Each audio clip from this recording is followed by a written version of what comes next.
dia mbola amin'ny fifaliana trano no ahafahany indray miaraka amintsika ao anatin'izao teny fampahirezana izao na dia hitantsika raha fa mandalo toe-javatra sarotra ny firenena. Fantatritsika fa Madagasikara dia firenena anankiray izay manana ny Jehovah ho tokony amin'ny ankapobeany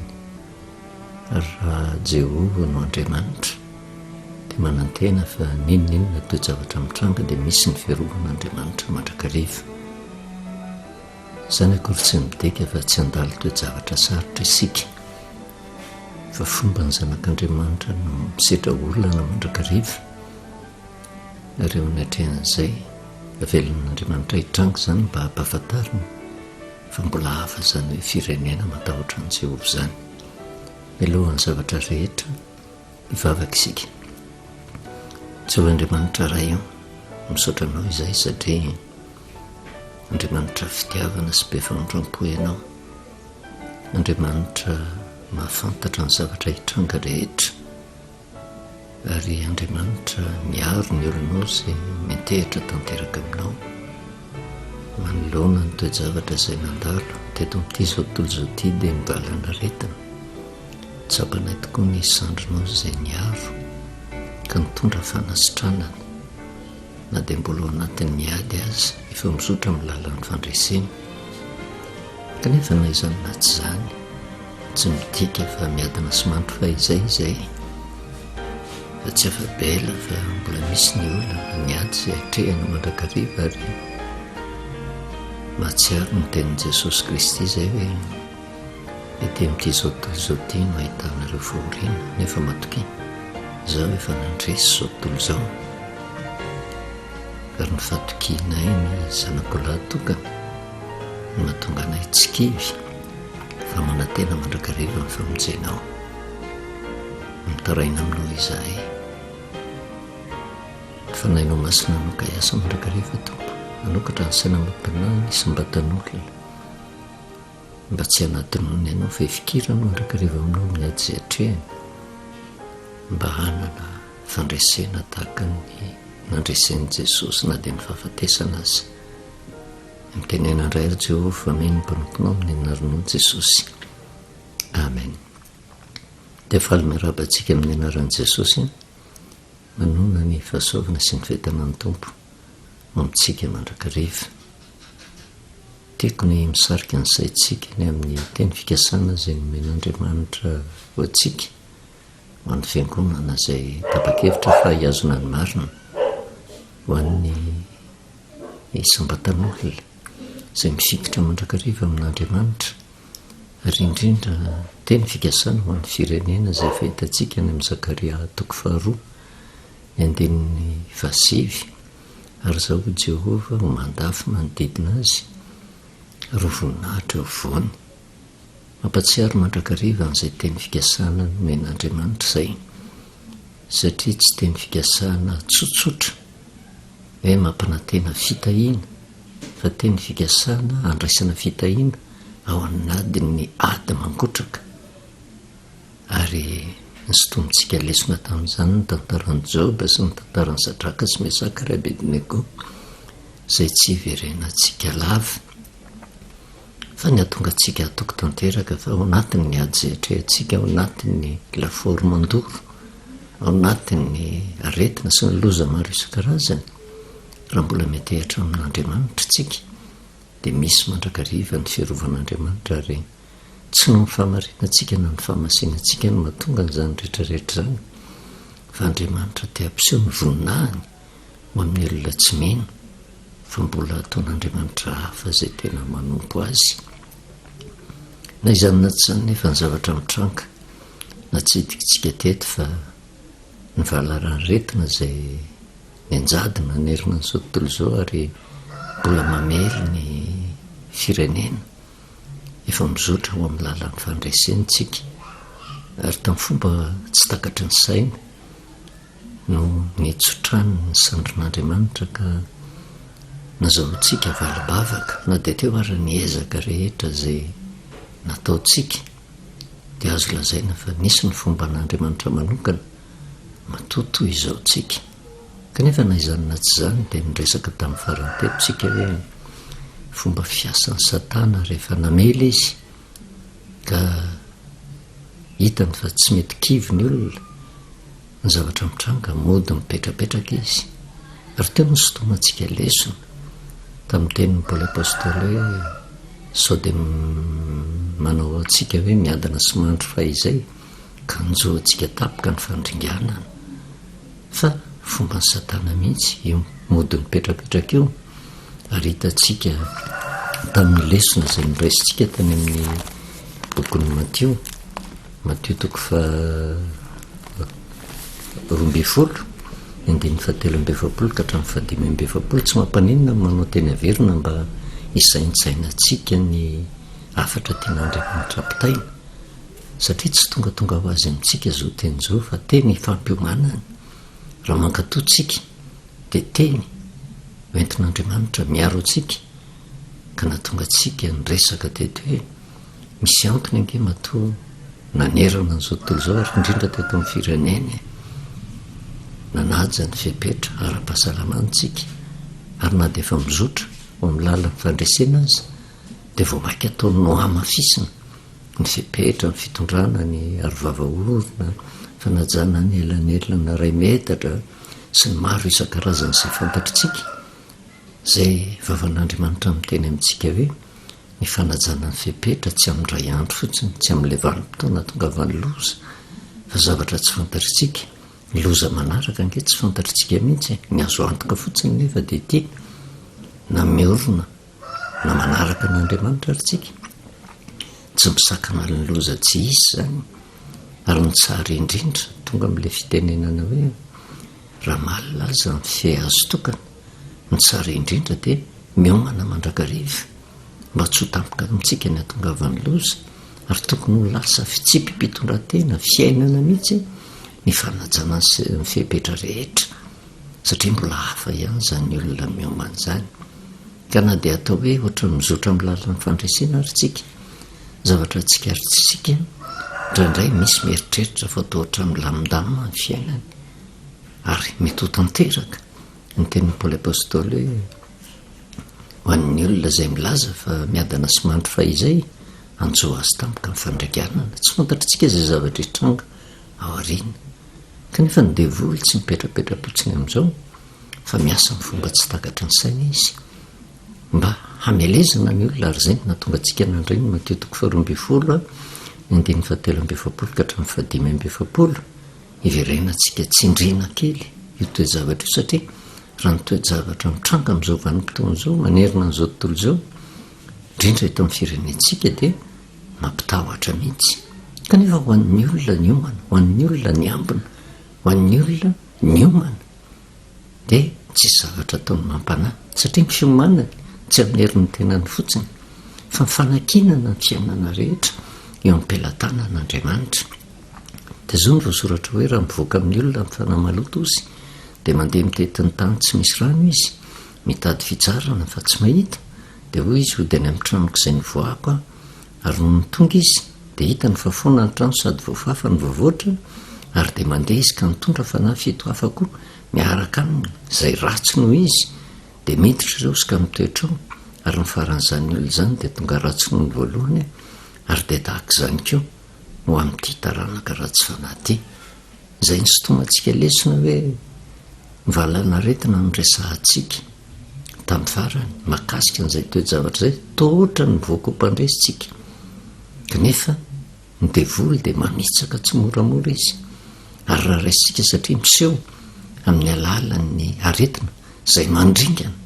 ny fomba fiasan'ny devoly tahaka nanjoa ny Joba izay bokatra ny tambotao nikatra ny ampaladiany ary nitanjona kendreny ao anatin'izany rehetrarehetra zany dia mba hampiozongozona ny finoan'ny olona mba ialan'ny olona amin'Andriamanitra fa rehefa ny olona anankiray ny kivy ka miala amin'Andriamanitra tsy miteraka vahaolana ho azy zay fa vao mainka mampitombo ny loza izay miantraika aminy kanefa rehefa niezaka ny olona nitandrina nanaja ny fepetra niady ary teo ambaniny fitarihan'Andriamanitra raha raisina fa tahaka ny fanahy ratsy satria fomba hoana moa no anoerantsika ny devoly mandefa retina izy tsika tsy afaka ilaza ka hampanantena zavatra pokaty tahaka ny ataony akamaroa ny mpitoro filazantsara tahaka anay zay tena mieritreritra fa tonga de fahagagana tapitapiko zao hoe anka tena roay fotsiny amin'ny anaran'i Jesosy io de miala tany fa misy fomba ara-tsoratra masina hoentina manohatra ny devoly ny aretina avy amin'ny devoly tsy afaka hiteny mihitsy amin'ny anaran'i Jesosy miala ny coronavirus de hiala fa miady ianao mitady ny fomba rehetra hoentina anoerana ny aretina ary rehefa hita ny vahaolana mahakasika an'izay de zay le fandresena ny devoly homban'ny fitahiana Andriamanitra de rehefa manomboka resy izy resy ny aretina ny dikany miala le fanaratsy tsy manana fahefana ao anatin'ny olona ny fanaratsy de araka ny resahantsika amin'le fomba fiteny mahazatra hoe tsy levon'ny vavon'ny devoly mihitsy ange mahita olona anankiray zay nivoaka ho mpandresy satria tiany hitoetra ao anatin'ny olona izy ary tsy vitany hoe amongotra miainy fotsiny fa ny atonga ny olona izotrany amin'ny lalan'ny fahaverezana raraisina eo amin'ny sehatra ara-panahy de zao mivoaka izy araka eo ambaran'ny teny soratra masina io mandeha mitety ny tany tsy misy rano mitady fitsarana fa tsy mahita tsy azoazony mihitsy feo amin'le toerana zay nandringanany satria voaroka tao izy de tena ohatran'ny voamaiky mampisisika azy iverina kanefa rehefa miverina izy de zao mitazana tsara mihitsy ny 170 de hoy izy ody any amin'ny tranoko izay nivoaka ao izy ary no nitonga izy de hita ny fahafoana ny trano sady voafafa no voavoatra ary zay le lesona ny sotomintsika hoe zay le olona miadana sy mandro fahizay zay le olona misioka fa mbola tsy tafavoaka ny ala zay le olona tsy mitandrina tsy manaja ny fepetra ary ny zavatra tsikaritsika mitady izotra amin'izany isika ohatrany tsy de mirarahantsony ny fepetra ara-pahasalamana zay napetraka zay ao ambadika zay rehetrarehetra misy ny fepetra ara-panako zay takian'Andriamanitra mba ho raisitsika satria eto amin'ity zao tontolo zao ty tsy afa-misaraka amin'ny loza afaka ny loza ray de tonga indray ny loza ray fa nitanjona kendren'Andriamanitra tao anatin'izay rehetrarehetra zay de mba hatonga fiainan'ny olona mihitsy ny fanajana ny fepetra na ara-nofo na ara-tsoratra masina kanefa miverina ny devoly de jereva nitotra ny voafafa ny trano kanefa ohatrany tsy misy mipetraka zany hoe tsy misy fiambenana inona moa ny fiambenana tsara indrindra de ny firaisanao amin'Andriamanitra fandraisanao an' Jesosy Kristy ny fanoloratenanao fa rehefa hita ny fatao ohatrany tsy miraraha indray de tahaka an'izay zavatra mitrangange amin'izao vanim-potoana zao jerytsika any amin'ny anao manjery amin'ny Facebook tao anatin'ireny miady mamay ireny vavaka ange zao re olona toriteny ange zao re olona fa ny antanana ny olona rehetra mba hitodika amin'Andriamanitra ange ny tao re olona fa rehefa manomboka resy ny aretina de ohatrany manomboka miaraka amin'izay ihany koa ny fanentanana ny olona hitodika amin'Andriamanitra fa ohatrany makamakaina daholy na misehatra ranofo na misehatra ara-panahy ary eo indrindra ny miditra an-tsehatra ny devoly mijery voafafa ave le trano misy mitoetra avy eo amin'ny trano raha vao tsy miamina le olona de zao manina ny tranony alala izy ary tsy vitany hoe izy rery ihany ozy no hiverina 570 ary de mandesika mitondra fa na 7 hafa koa miaraka aminy zay ratsy noho izy de miditra ireo ka mitoetra ao ary ny faran'izany olona zany ozy de tonga ratsy noho ny voalohany de tahaka izany koa no amin'ity taranaka ratsy fanahy na de eo ary ny fisoratsika amin'ny lalan'ny fandresena de hitatsika fa misy variant vaovao zay tena hatahorana ho tafiditra indray eto amin'ny firenentsika zay tena mandripaka enjana lavitra kokoa noho ny miatra teo ary eo anatrehan'izay matotsika mbola ohatran'izao de isoratsika ny fitondram-patsakany ny ezaka ataon'ny mpitsamba ny mpitandro filaminana ny anisambatan'olona tsiraray avy ary ny ho an'ny mpitondra fivavahana zay tonga say zay mitaona ny olona mandresy lahatra ny olona mba hanaja ny fepetra rehetrarehetra mba hatonga atsika ho mpandresika na de mananontanyna raha zany loza zany le fanafito zay ratsy kokoa nohony teo zany hoe aretina miopapana tsy hay toerina mihoatra lavitra noho teo rehefa tena tsara fiomanana miaraka amin'andriamanitra tsy maintsy mivoaka mpandresy kanefa raha tsy mitandriny tsika mihoatra lavitra noho ny zavatra mitranga ny loza matetika moa ny olona tahaka ny tamin'ny androny Noa ihany vokatry ny faratsin'ny olona tamin'izany vanim-potoana izany dia nandray fanapahan-kevitra Jehova nyteny tamin'ny Noa aringako no zava-manana aina rehetra ambony tany fa nanenina ozy noho ny namoronako ny olombelona fa ratsy dia ratsy ny ataony ary nandringana azy tamin'ny sampy fiara izy kanefa tsy tonga dia tonga ny loza fa nampanamboatra sampy fiara any Noa ary nisy vanim-potoana voafetra nanamboarina n'izany sambo izany zay hitan'ny olona rehetra fa saingy ny mihezan'ny olona nataon'ny olona foana vazivazy hatramin'izay tsy nisy zavitranoko ahoana no hatongavan'izany dia torak'izany koa indraindray ny zavatra mitranga amin'izao vanim-potoana izao tahaka ny tamin'ny androny Noa ny henana ny olona ny sotro ny olona hozy Jesosy Kristy ny lalaony olona ny apakabady ny olona mandrapatonga ny vanim-potoana voatendrin'Andriamanitra nandravana ny tany fa no heveriny fa vazivazy tsy mariny izany tsy ho tonga aty izany fa rehefa tonga tokoa ny tokoa tara loatra no avaly mianaka izay nanaiky ny fipetrana napetrak'Andriamanitra no novonjena tao anatin'ilay sampy fiara ary amin'izao vanim-potoana izao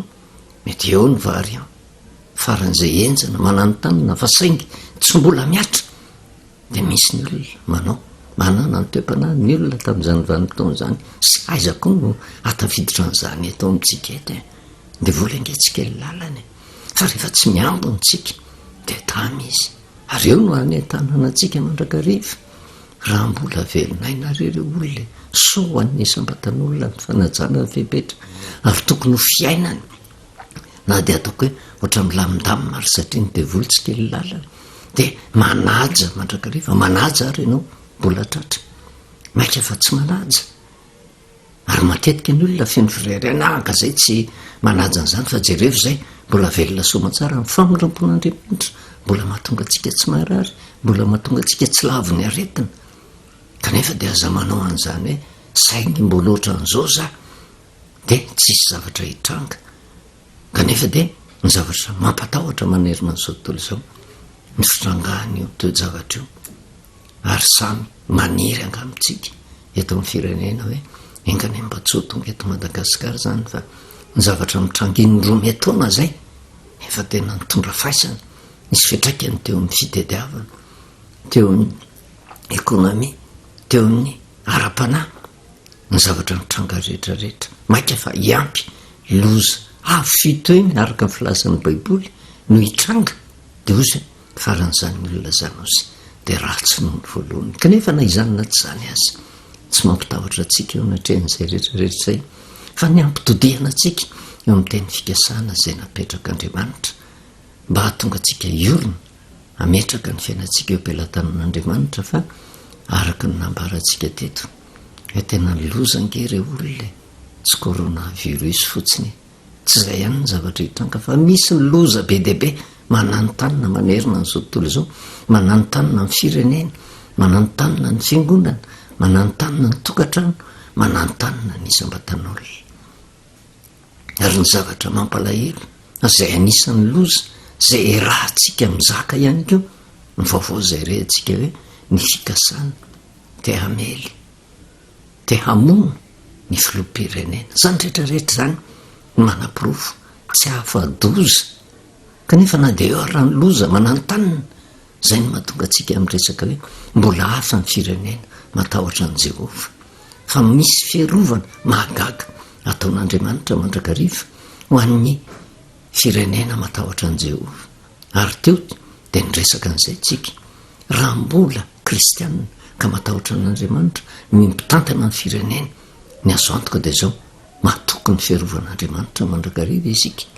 ary matombola ohatra an'izao tsika dia ao le ezaka atao ny tena ezaka ny fitondram-panjakana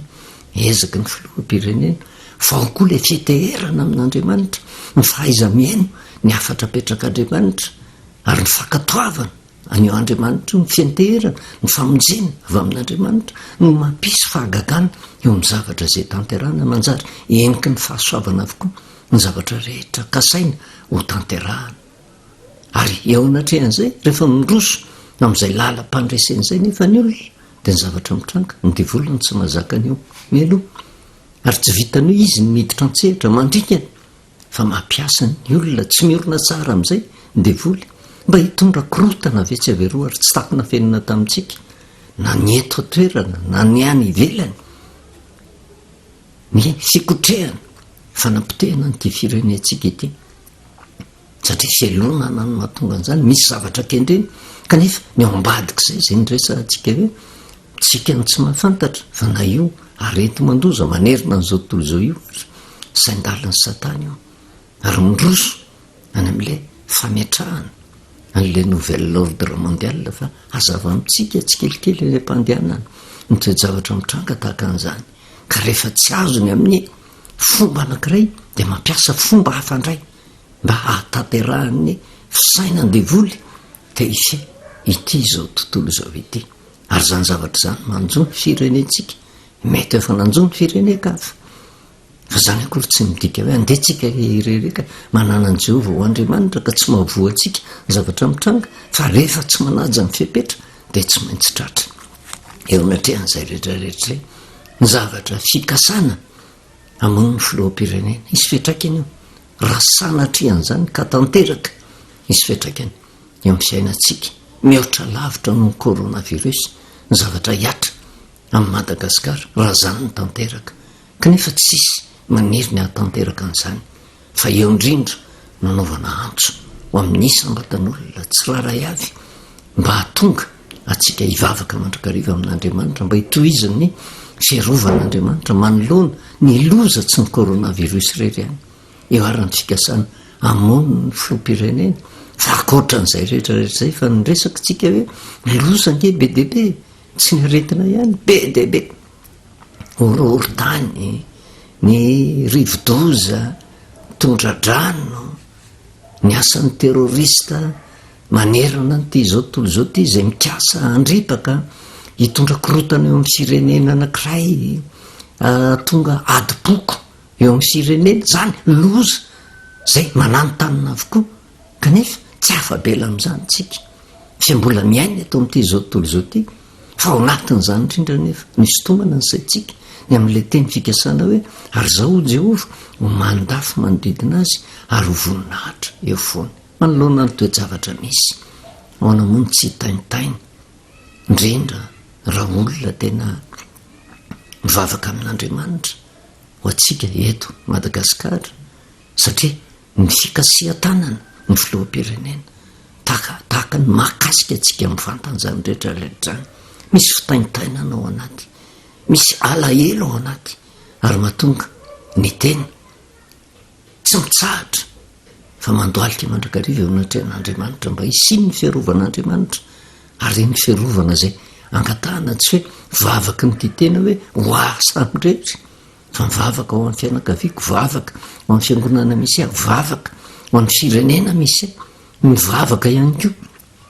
ho an'ny filompitantana sy ny tompona andraikitra rehetra na ara-nofo na ara-panahy mba iray fo iray saina ifamimetanana ary hifampitantana hitodika amin'Andriamanitra mba hatanteran'Andriamanitra n'ilay teny fikasana hoe ary zao Jehova ho mandafy manodidina azy ary ho voninahitra eo foany teny tonga tamintsika izany tsy teny fampanantenana poakaty fa raha mbola ao an-tsainy ny mpitondra ny fiaderana amin'Andriamanitra tsy maintsy tanteran'Andriamanitra amintsika hoe ho mandafy manodidina izy ka na mafy takin'inona ary laforo izay tsy maintsy andatsahana ny olona ny zavatra mitranga kosa dia ity misy foana ny fiarovan'Andriamanitra ary matoky an'izany tsika matoa zao toe-javatra zao no mitranga eo tsy mbola lasa ngeny coronavirus atahorana hiditra raha ny variant delta araka nyresahan'ny olona tsy fantatra intsony zay variant le fana fito ratsy no izy ozy fa raha vao tsy miambina ny olona dia hitondra faisana eo anatrehan'izany ny faran'izany olona zany zay ho ratsy noho ny voalohany ary io fipetra zay apetraka io tsy fipetra mipetraka ho an'ny sarababen'ny olona fotsiny fa ho an'ny isam-batan'olona ninona toerana misy azy hatrany amin'ny mpitondra fanjakana, hatrany amin'ny mpitondra fivavahana, hatrany amin'ny olona zay entina tokony manome modely amin'izay fanajana ny fipetra zay fiomanana ary tsy miady, tsy hoe hovariana fotsiny ady amin'ny coronavirus fa maro be mihitsy ny loza tokony andraisana fipetra hitandremana iomanana mandrakariva ary reny rehetrarehetra reny dia fa fanairan'Andriamanitra atsika mba hatonga atsika hiampina tanteraka ka tonga atsika entehitra miteny fikasana zay araka ny fantatritsika hoe ny afatra ao amin'ny Zakaria 4:7 dia ho afaka ho an'ny olona mizotra amin'ny lalan'ny fanafahany zay tena tratra ny fampitahorana ny fanenjehana, tratra ny fandrahonana maro isan-karazany ka natonga ny zanak'Israely ny ravoravo tanana satria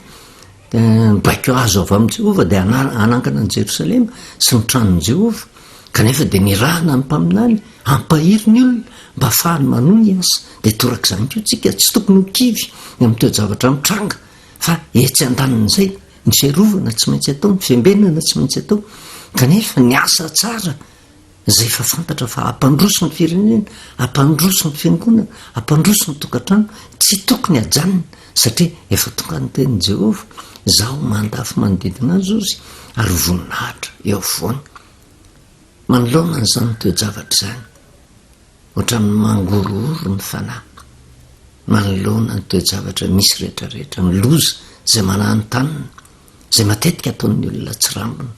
satria eritreretin'ny olona fa rehefa tafavoaka ny coronavirus izy dia tsisy ny loza tsony fa io zavatra rehantsika ary ny afatra zay apetraka dia nitohizany fiambenana amin'ny lafiny rehetra na misehitra ranofo na misehitra ara-panahy tsy misehitra ny aretina fa misehitra ny fandriam-pahalemana misehitra rehetrarehetra mihitsy eo misainana dia mila fitandremana, mila fiomanana, mila miomana mandrakariva satria ny fahavalo tsy kely lala zavatra takan'izany no nampivarahontsana any Estera tamin'izany vanim-potoana izany. Estera zay rano tantara dia vadiny Ahasuerosy ary Estera dia jiosy izy, Estera dia jiosy izy. Ahasuerosy tsy nafantatra mihitsy fa nitady vehivavy virjiny tamin'izay vanim-potoana izay ary Estera no vadiny tsy nafantatra zay zavatra hitranga taty aoriana kanefa dia misy antony avokoa ny zavatra rehetra mba sehoany voninahitr'Andriamanitra fa teo anatrehan'izay dia nisy ny fiailona ary ny fankahalana mihitsy ny jiosy satria teo anatin'ny fanjakana anankiray matanjaka dia matanjaka zay nambabo ny firenena jiosy isan'ny firenena dehibe tamin'izany vanim-potoana izany zay nanana fahefana tamin'ny firenena rehetra ary teo ambany fahefany koa ny firenena jiosy fa saingy nisy olona tao nanana toe-tsaina ratsy zay nitetika andringana ny firenena jiosy satria hita ny fisandratan'izany firenena heverina fa madinika izany ary vokatra izay dia tamin'ny alala nitetika hafahafa no ny angaviana ny mpanjaka Ahasuerosy mpanjaka persiana mba handringana ny jiosy rehetra ary Ahasuerosy tsy nanam-pono ny zavatra nitranga dia nanasony ny taratasy mba ahafahana mandringana ny jiosy ary teo anatrehan'izay Estera zay vadin'ny mpanjaka tsy hoe vadin'ny mpanjaka izy dia tsy nirarainy ny firenena natonga azy ny teny amin'ity teny ity ary zay teny izay manarana antsika zay mbola tohizatsika hoe hijerevantsika hoe inona ny afatr'Andriamanitra ao anatin'izao toe-javatra mitranga manerina n'izao tontolo izao, inona ny toky omen'Andriamanitra atsika firenena manoloana ny valina aretina aloha voalohany indrindra manoloana ny fikotrehana fandringanana ny firenena malagasy satria tahaka ny tamin'ny zanak'Israely any ange rehefa nisy ny ady tamin'izany vanim-potoana izany dia zao ny fomba ny fahavalo dia zao ny mpanjaka ny tetehany ho vonono fa rehefa maty ny mpanjaka dia nidikany resy izay ilay firenena dia torak'izany koa ty firenena malagasy ty dia diavina ho vonona ny filoham-pirenena amin'izay potika daholo ny tarigetra tsara rehetrarehetra kanefa dia mbola eo ny fiarovan'Andriamanitra kanefa teo anatrehan'izany fikotrehana fandringanana ny firenena jiosy ireny dia tsy natsindra Estera ary raha niresaka tamin'ny mpanjaka izy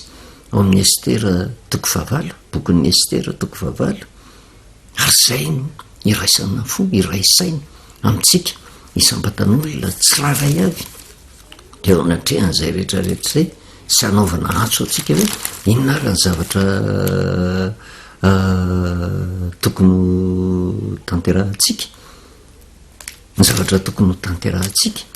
de zao ny voasoratra Estera 9 ny 5 fa ataoko ahoana aho zany fijery ny lozanjony fireneko ary ataoko ahoana ny fijery ny fandringanana ny havako marary ny fo ankehitriny mieritreritra n'izany toe-javatra mitrango zany mitainitaina amin'ny manofo matahotra sy mangovotra ary ny tena atahorana de ty ndrao de hiala amin'Andriamanitra ny firenena malagasy ndrao de ho tafasaraka amin'Andriamanitra ny mpitondra fanjakana ndrao de tsy mahatoky ny teny fikasan'Andriamanitra na isika mpitoro filazantsara ary ampanantena zavatra pokaty ka tsy ampitandrina ny olona tsy taona ny olona hiverina amin'Andriamanitra tsy afaka ny hijery fotsiny eo anatrehan'izay fa misy ny anjara andraikitra tandrify ny tsiraray avy tokony ho raisiny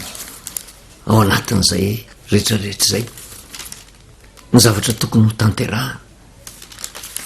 manoloana ny loza zay mananotanina ary tsy ho ihany tsika zao mahita aika ao ny coronavirus ao ny vary ao mananotanina tia indray ny fikasana mono ny filoam-pirenena fa mbola tsy fantatritsika ihany keo ny loza maro isan-karazany zay efa niresahantsika teto ny loza nge re olona tsy afabela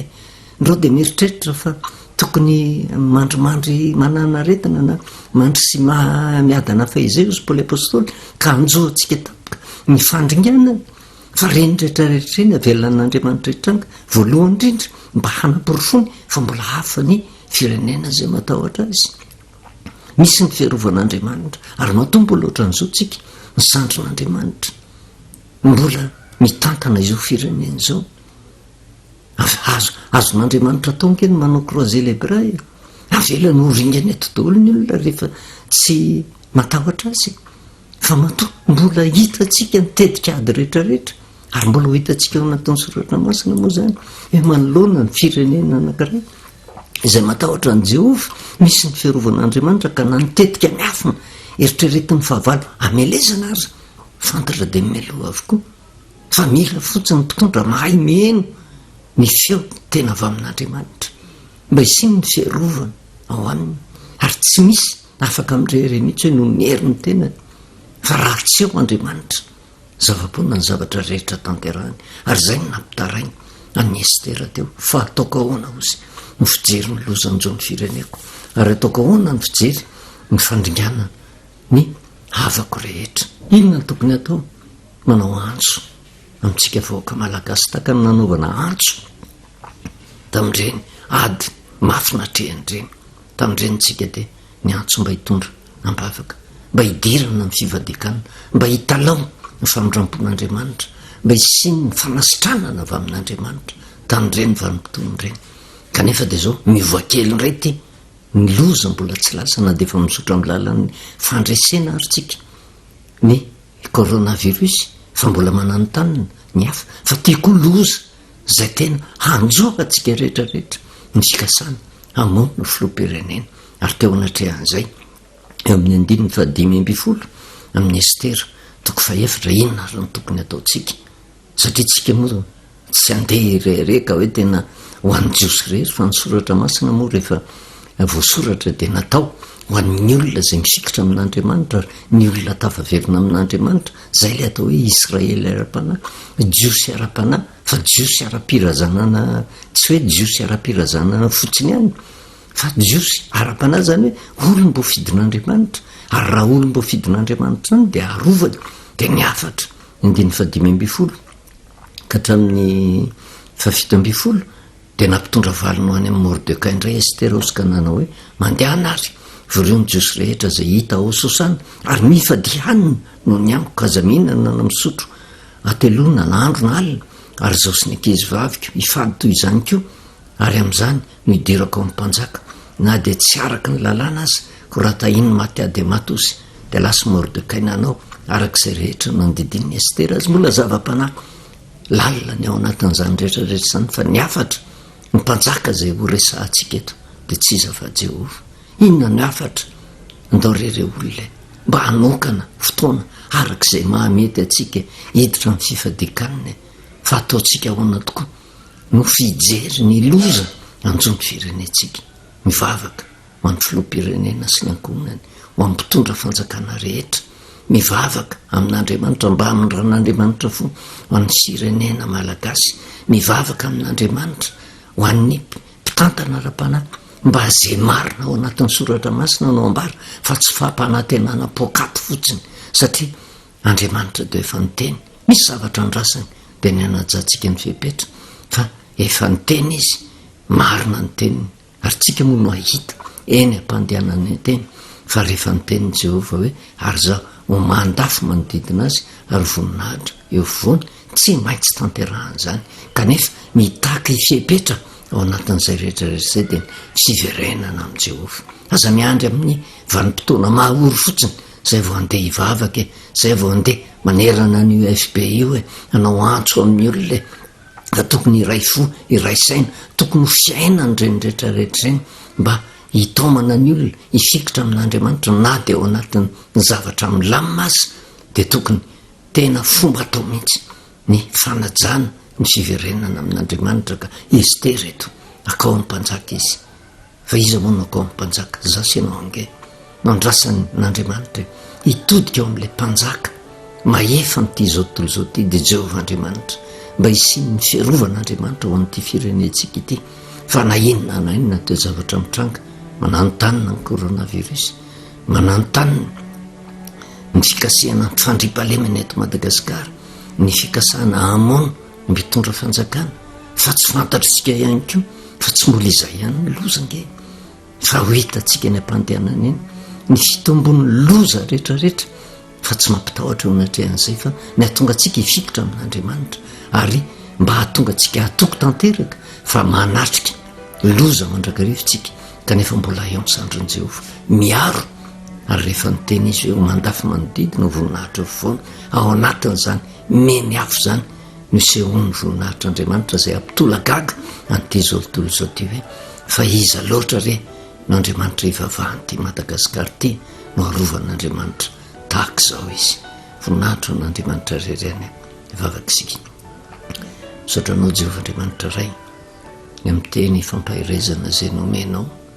satria iza tokoa moa raha mbola olona manatsaina nytso feny tavatra iorooro ka tsy teny taka ny Estera hoe ataoko ahoana ny fijery ny loza amin'izao ny fireneko sy andringanana ny avako rehetra, entina eo anatrehanao zany Jehova Andriamanitra ray, satria efa tonga ny teninao, teny fikasana, teny tsara, kanefa de mamindra fo manay malagasy. Aza jerevanao zay mety ho faratsiny, fa jereo araky ny haben'ny famondram-ponao, aroka tompony fananomasina no iasina mba tonga nisambatan'olona, mba tonga ny fanolova-tena tanteraka, isy ny fahasoavana sy ny fiarovana ho an'izao firenena zao de misaotra indrindra ray amin'ny anaranao Jesosy, amen. Mavelomantsika amin'ny anaran'i Jesosy, manonona ny fahasoavana sy ny fiadanan'ny tompo ho amintsika mandrakariva.